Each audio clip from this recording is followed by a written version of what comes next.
Does He really care? Does He even care if I pray or not? Now this question is actually more about, does He need my prayer or not? You're forgetting that the prayer isn't for Allah. It's for you. It's not for Allah.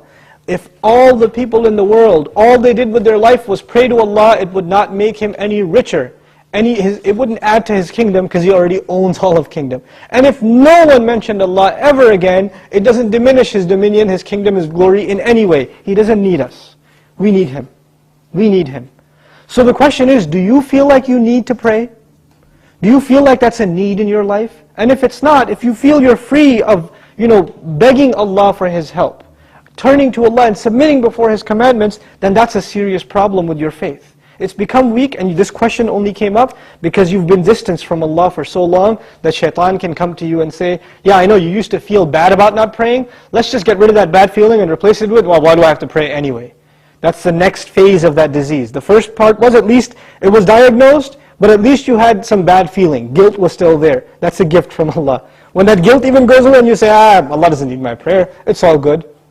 So long as I'm doing good. And that's the last part I want to talk about, this so long as I'm doing good part. Who defines what's good? There are two kinds of good in this world. Please remember this, okay? There are two kinds of good. There's ethical good.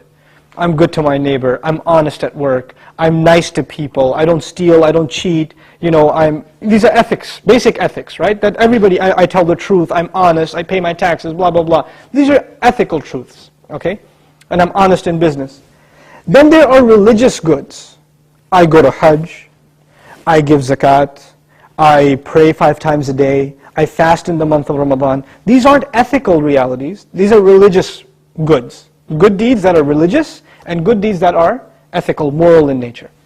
What happens a lot of times with Muslims and with non-Muslims, especially it happens with Muslims, is that we make a distinction between these two things. So in the Muslim world, you will find people that are morally good.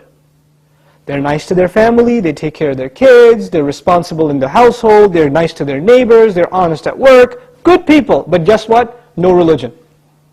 I don't need religion to be good, is what they say.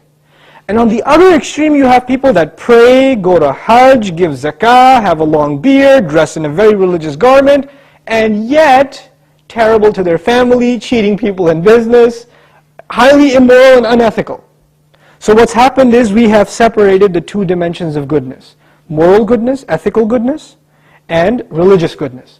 What Allah does in the Qur'an is, fuses them together in the ayah, this one ayah, it's called Ayatul Bir, the ayah of goodness.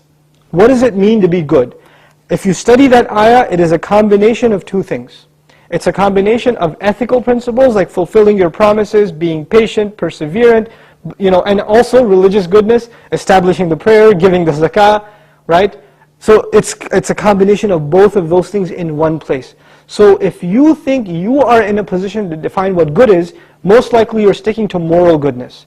And you're undermining religious goodness, like the rituals that Allah taught us.